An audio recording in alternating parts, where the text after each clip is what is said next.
안전 패스라든지 안전 마감 같은 게 하나도 없습니다. 형식적인 검사에 지나지 않았고 최소한의 근접을 못할 수 있는 안전망 같은 게 설치가 돼야 돼요.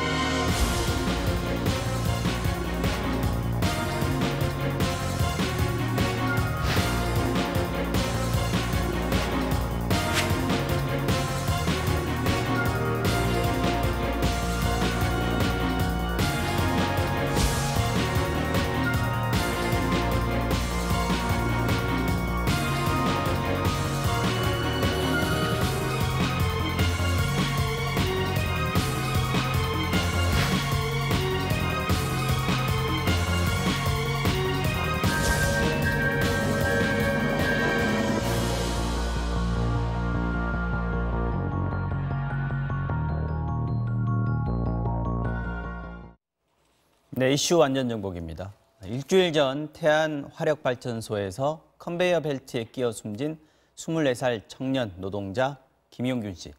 위험에 외주화라는 지적이 다시 제기되고 있는 가운데 운영회사인 서부발전은 사람이 죽었는데 입단속부터 시켰고 이전에 일어났던 사망사고도 은폐해온 정황도 드러나고 있습니다. 임방글 변호사님과 함께 짚어보겠습니다. 임 변호사님 안녕하세요. 안녕하세요. 네.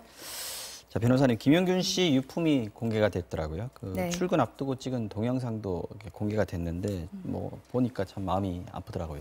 네, 유품 보면은요, 그 가방 안에 네. 컵라면 3개, 네. 과자 봉지, 또 고장난 손전등 이런 것들이 보입니다. 그것만 네. 보아도 얼마나 열악한 환경에서 근무를 했었는지 네. 알 수 있을 거라 보는데요. 특히 이 컵라면을 보면 컵라면이라는 게 사실 우리가 제때 끼니를 챙겨 먹지 못할 때 그렇죠. 비상식량으로 먹는 것이잖아요. 그 몇 년 전 구의역 스크린도어 맞습니다. 그 사건에서도 떠오르더라고요. 네, 네. 그 컵라면이 나왔는데요. 마찬가지로 이제 컵라면이 나서 좀 안타깝고요. 이 음. 손전등 또한 또 그렇습니다. 이 손전등은 이 사망한 이 김용균 씨가 직접 구입한 손전등이라고 하던데요.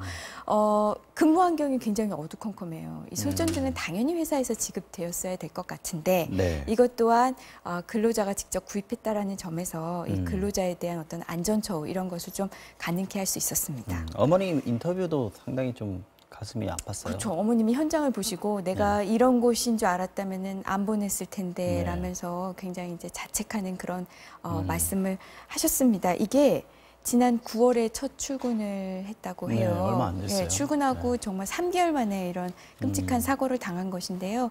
이게 군대 제대하고 처음 가진 직장이라고 하죠. 그러니까 처음 직장에 나갔을 얼마나 좋았을까요, 때는 처음에는. 예, 가족에게 네. 또 직장을 구하는데 또 어려움도 있었다고 해요. 그러니까 네. 본격적인 사회생활을 처음 시작하고 들뜬 마음으로 시작을 했는데 100일도 채 되지 못해서 너무 안타까운 인재로 당해서 굉장히 안타깝습니다. 이 컨베이어 벨트에 끼어서 숨졌다. 이게 정말 참혹한 상황인데 그렇죠. 사고 상황이 그때 어땠는지 다시 한번 좀 간단하게 짚고 우선 갈까요? 네. 11월 오전 3시 23분경에 이제 발견됐다고 11월 알려지고 오전? 있습니다. 예, 석탄을 운송하는 이 컨베이어 벨트에 지금 말씀드린 이 김용균 씨가 끼어서 사망한 채로 발견이 됐는데요. 네. 이분은 그 전날 10일 오후 6시에 출근해서 다음날 아침 7시 30분까지 근무하는 일정이었다고 합니다. 이분이 하는 업무는 이 석탄 운송 이 컨베이어 벨트를 순찰해서 점검하고, 그러니까 잘 돌아가도록 이렇게 점검하는 업무를 했다고 하는데요. 예, 안타깝게 여기에 끼인 사고를 당하게 됐습니다. 근데 이 컨베이어 벨트가 2달 전에 검사를 했는데 안전성에 뭐 합격이다 이렇게 판정이 나왔다 그러더라고요. 이 부분도 좀 이상하다.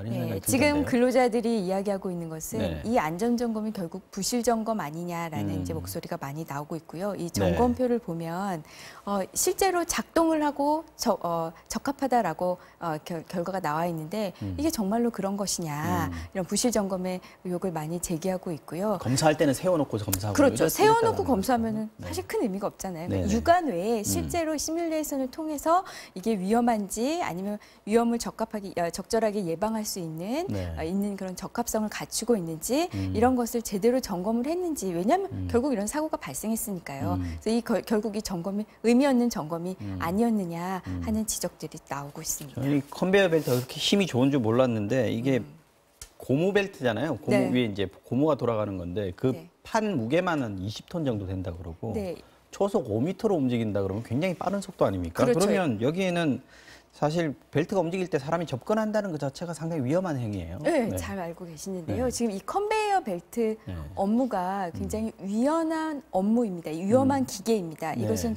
우리 그 산업안전보건법 시행령에도 그렇게 다 규정이 되어 있는데요. 네.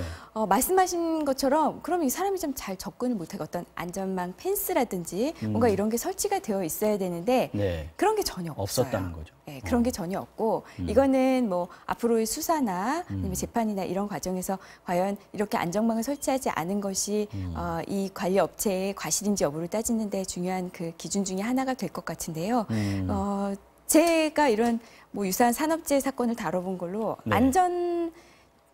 안전망이라든지 안전 펜스라든지 네. 이런 최소한의 조치가 없는 경우에는 이거는 뭐 과실로 거의 인정되는 경우가 그래요? 많습니다. 예, 네. 특히 이게 이 말씀하신 대로 이 컨베이어 벨트 자체가 위험한 기계로 지금 규정돼 있는 상황에서 안전 펜스 없다, 안전망 없다. 글쎄요, 네. 이거는 과실로 인정될 가능성이 높아 보여요. 네. 이게 또 사람이 죽었는데 이 작업 라인이 계속 돌아갔다. 이 얘기도 있었고요. 네, 맞습니다. 그리고 신고가 바로 안 됐어요. 이게 한 1시간 정도 있다가 신고가 됐는데 이때 뭐 신고를 하지 말고 기다려라 이런 얘기들이 있었나 보죠. 지금 이 얘기 때문에 이 네. 사건 자체도 충격적이지만 이 사건 이후에 이 업체의 대응에 대해서 많은 분들이 분노하고 하는 그러니까요. 부분이 바로 이 부분입니다. 예. 지금 컨베이어 벨트에 사람이 껴서 사망한 사고예요. 근데 네. 그 시신을 수습하고 그 기계를 돌렸다는 거예요. 그런- 우리가 상상할 수가 정말 있나요? 이해가 안 이게 되는데. 정말 네. 기계가 먼저인지 업무가 먼저인지 거기서 일을 해서 사망한 그 근로자가 우선인지를 전혀 가늠할 수 없는 부분인데 시신을 수습하고 기계를 계속 돌렸다고 해요. 그래서 나중에 이제 그 고용노동부에 나와서 저걸 중지해라 해서 그때서야 이제 중지했다라는 점이 하나 있고요. 그러니까 여기서 어떤 시각을 갖고 있는지 어떤 인식을 갖고 있는지 근로자에 대해서 하는 부분을 알 수가 있을 것 같고요. 네. 자, 시신을 발견한 다음에 바로 신고가 안 됐어요. 그러니까 한 1시간 시간, 시차. 예, 지금 네. 그 동료 근로자들의 말에 의하면은 1시간 정도 지내야 경찰에 신고가 됐다고 하는데 그럼 그동안 뭘 했냐? 대책회의를 했다라는 거예요. 그러면서 시신을 옆에다 놓고 그렇죠. 대책회의를 한 거 근로자들에게 아닙니까? 예. 이야기하는 것은 입단속을 시켰다는 거죠. 우리 이 업체의 이 근로 환경이 열악한 게 밖으로 새어나가지 않도록 입조심을 시켰다는 건데 이것 또한 우리의 상상을 벗어나는 행위죠. 옆에 시신이 있는데 이거를 신고하기보다 본인들의 이 어떻게 대처할 것인가에 대한 논의부터 이루어졌다는 점에서는 좀 경악을 금치 못할 그 수 발전소 관계자가 그 현장에서 이제 그 수습하고 있는 직원한테 통화를 한 내용이 나왔는데 네. 이렇게 나왔더니 지금 뭐 저희가 시간 때문에 틀어드릴 수는 없는데 제가 한번 읽어보겠습니다. 뭐 하나 얘기 나오면 그걸 가지고 확대 재생산하는 사람들이 기자들 아니야? 걔네들은 이쪽 사정을 잘 모르니까 엉뚱하게 얘기될 수도 있잖아, 그지?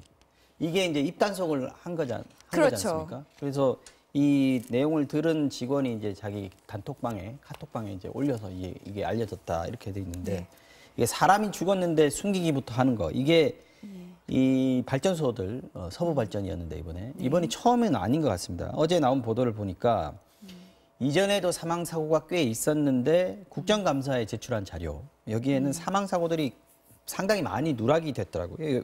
이게 자료를 엉터리로 보고한 주체 자체가 이 서부 발전이었는데 네. 서부 발전이 왜 이런 일을 했다고 봐야 될까요? 우선 국회 감사하면서 보고서를 제출을 했는데 네. 거기에 일정 기간에 사망한 사람을 6명이라고 보고를 했어요. 네. 그런데 찾아보니 최소한 4명 이상이 더 있는 겁니다. 이제 여기에 대해서 물론 전부 다 하청업체 소속 근로자들이에요. 네. 그래서 여기에 대해서 서부발전의 이야기는 이렇습니다. 중간에 자료에 좀 오류가 난 게 있다. 특히 이 4명 중에 2명은 이제 산업재해로 아예 그 판단까지 받은 사람들이다. 그러니까 우리가 숨길래 숨길 수 없는 사람들이다라는 그런데 왜 이야기예요. 뺐을까요? 그래서 어쨌든 빠졌다고 이야기를 하고는 있습니다. 하지만 우리가 이것과 관련해서 이제 우리를 좀 씁쓸하게 하는 부분이 있어요. 뭐냐면 네. 이 서부발전이 무지의 사업장이에요. 이렇게 사람이 무지의 안 사업장. 죽었는데. 네, 무지의 사업장. 이상하죠. 왜 네. 제가 아는 지금 말씀드린 것만 해도 벌써 10명의 사망자가 나오는데요. 그러니까 하청업체의 산업재해가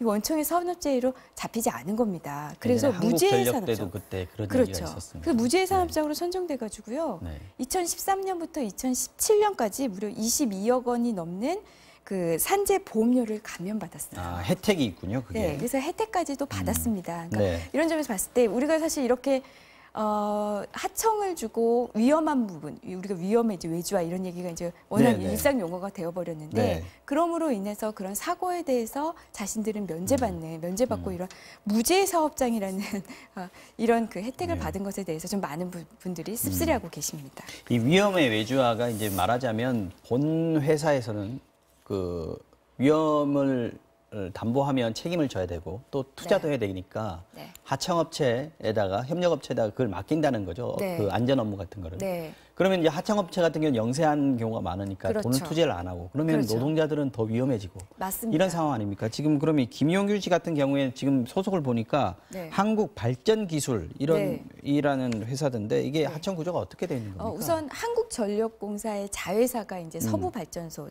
그 중에 하나죠. 네, 이 네. 서부발전이 한 6, 7개의 하청업체들이 업무별로. 있습니다. 그러니까 업무별로 네. 다 업체가 있습니다. 네. 그중에서 이 연료환경 설비 운전을 담당하고 있는 것 중에 하나가 지금 이 김용균 씨가 소속되어 있는 석탄을 돌리는 그거군요, 말하자면. 그렇죠. 네. 예, 한국발전기술입니다. 그러니까는 음. 하청업체 소속인데요. 네.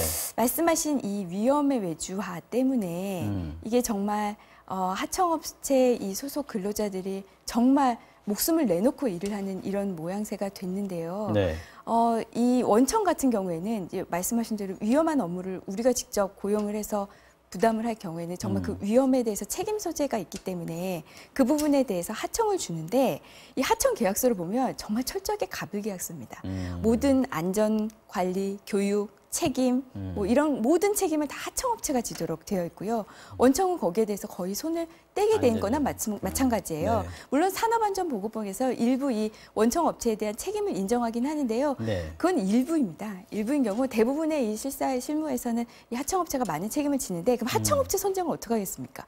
많은 사람들이 하청업체가 되고 싶어 하잖아요. 그러니까 제일 낮은 가격을 제시하는 하청업체와 하청계약을 체결하고요. 그러면 실제 필요한 금액보다 적은 금액으로 하청업체가 일을 해야 되기 때문에 당연히 인력이 부족하고 또 안전교육이라든지 안전설비 마련하는 데 있어서도 부족할 수밖에 없겠죠. 그리고 우리가 지금 이 사건을 포함해서 구의역 스크린도어 사건도 그렇고요. 2인 1조였으면 이 사건 막을 수 있었는데 이런 얘기가 나오거든요. 지금 내부 지침에도 네. 한국발전기술 내부 지침에도 2인 1조 지침이 있어요. 이 지침은 서부발전의 승인까지 받은 지침이에요. 그런데도 지켜지지 않았거든요. 왜냐하면 2명이 한 조로 되기 위해서는 그만큼 인력이 있어야 되는데 말씀드린 대로 이 하청업체가 받는 금액이 적거든요. 낮은 가격에 하청을 받았기 때문에. 그래서 인력 부족 때문에 2인 1조는 사실상 불가능한 구조였다. 지금 이런 이야기가 나오고 있습니다. 마지막으로 네. 그 구의역 사고 이후에 지금 그 산업안전보건법 말씀하셨는데 그 개정안이 지금 제출이 됐지 않습니까? 개정안은요. 네. 2016년 이 구의역 사건 이후에도 나왔고요. 작년에도 나왔고요. 네. 올해도 한 달 전인가 정부에서도 내놨어요. 어떻게 내용들은 된 겁니까, 뭐냐면 네. 다 지금 이 원청업체의 책임을 강화합니다. 그리고 좀 위험하고 이런 부분, 일부 부분은 아예 도급을 못 주게까지 만드는 그런 강력한 법안들이 있는데 이게 계속 논의만 되고 있습니다. 통과가 논의만 안 되고 있고 있어요. 통과는 안 되고 있다. 네. 알겠습니다. 여기까지 하겠습니다. 이슈 완전정복 오늘 임방글 변호사와 함께 했습니다. 감사합니다. 고맙습니다. 네.